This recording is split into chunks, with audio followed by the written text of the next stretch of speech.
We will guide you through how to make blur the side background in Camtasia. Quick disclaimer, skipping a single step will affect your final result, so you need to follow this step-by-step guide carefully. If this guide helpful, don't forget to like and subscribe. First, don't forget to comment if you still need our help or want to ask something, and we will reach you as soon as possible. Second, make sure that Camtasia is already installed on your device before starting the editing process. Double-click Camtasia to open it. Then click New Project to create your project. Next, select the Media Bin option so you can manage the media files for the project.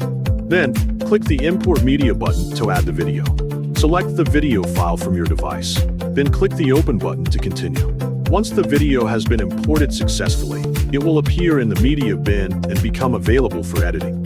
Drag and drop the video onto the track section. You can click the play button to preview the original video before making any changes. Move the timeline to the beginning of the video, then click the crop icon at the top. Crop the video so there is empty space on the right and left sides, creating room for the blurred background. Then, move the video to track 2. After that, drag and drop the same video from the media bin onto track 1 again. You can enlarge the video on track 1 in the preview section, then crop it to match the project settings dimensions.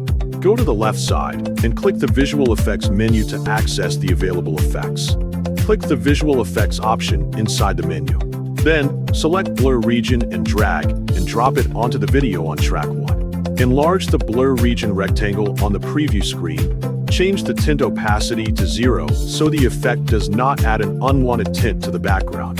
Then, increase the blur value. For example, set it to 300 to create a stronger blurred appearance. Enlarge the preview screen section to see the result more clearly. Click the play button to view the final result and make sure the video, blurred background, and overall appearance look correct.